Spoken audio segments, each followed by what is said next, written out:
Hola chicos, en el vídeo anterior hablábamos de la monarquía romana, esa primera etapa de la historia de Roma en la que el gobierno está en manos de un rey.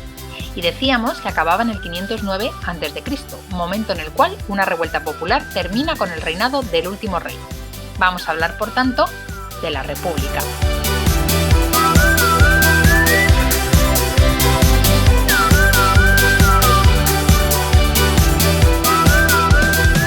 Como íbamos diciendo, en el 509 a.C., Tarquinio el Soberbio es destronado por una revuelta popular. Esa revuelta popular está encabezada por el Senado. Y si os acordáis, el Senado está integrado por los patricios, es decir, los nobles romanos.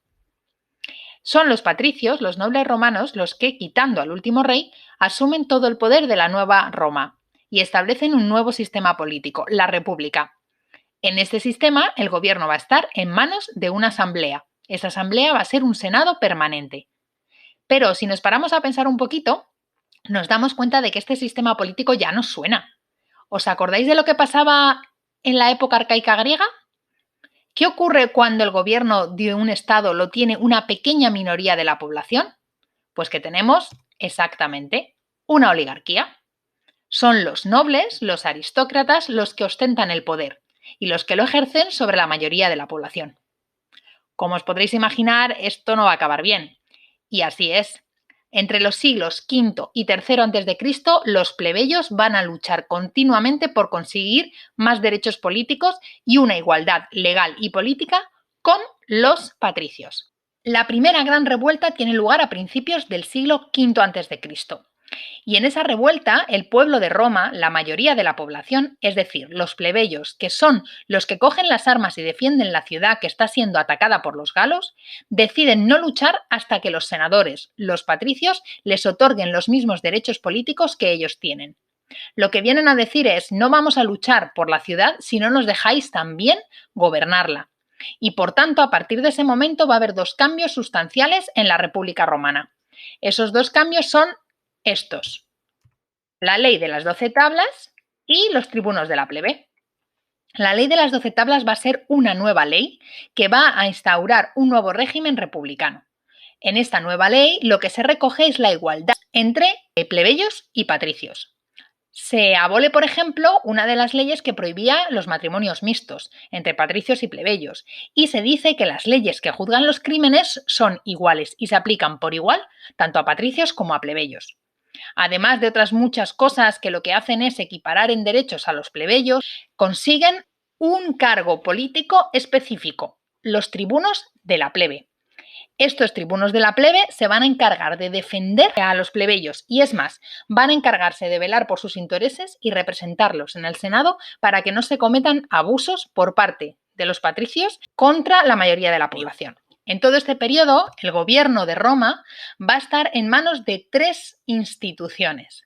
Esas instituciones son los magistrados, las asambleas populares o comicios y el Senado. Las asambleas populares ya nos suenan, porque, si os acordáis, existían desde época monárquica. Desde la monarquía existían esos comicios que reunían tanto a patricios como a plebeyos. La única diferencia aquí es que van a ir teniendo cada vez más poder.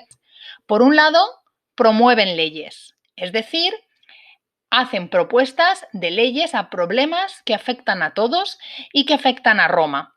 Y además de eso, son los que eligen a los magistrados. ¿Y quiénes son los magistrados? Pues los magistrados son los cargos del gobierno.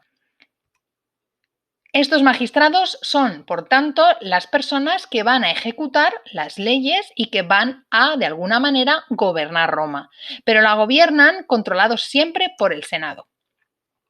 De hecho, el Senado está integrado por todos los patricios, por un número cada vez mayor de plebeyos y por todos aquellos magistrados que, una vez que acaban su cargo político, se van retirando y se convierten en senadores. Este Senado tiene las funciones más importantes del gobierno. Es el que controla a los magistrados, es decir, todos los magistrados rinden cuenta al Senado de su trabajo y de sus decisiones. Por otro lado, son los que trabajan y los que controlan la política exterior. Por tanto, tanto la declaración de paz como de guerra depende del Senado romano. Y esto es fundamental, porque durante el periodo de la República, Roma está permanentemente en guerra con el exterior.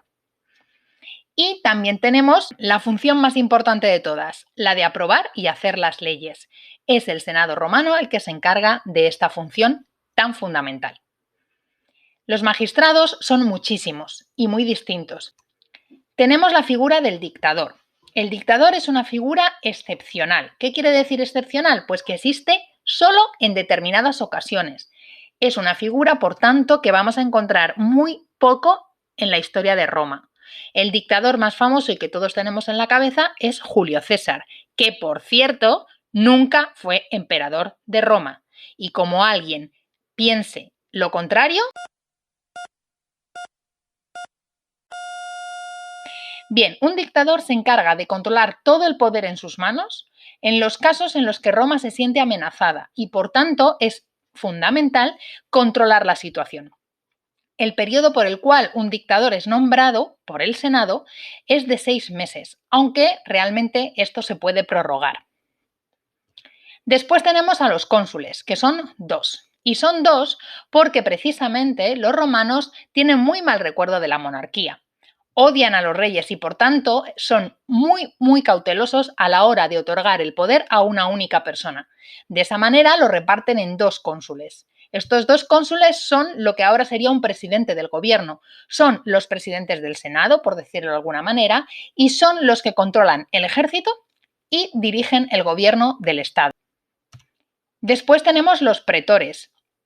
Los pretores son jueces, pero también son los gobernadores de las provincias romanas, cada vez más numerosas, porque la República Romana se expande y se expande y se expande por toda Europa, parte de África y parte de Asia, como veremos.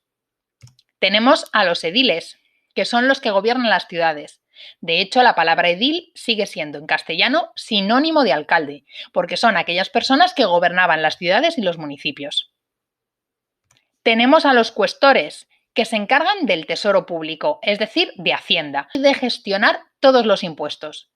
Y están los censores, que son los que hacen el censo, es decir, el registro de la población que existe en el Estado romano y de los derechos y propiedades que tiene cada uno de ellos de cara a organizar tanto la recogida de impuestos como las elecciones.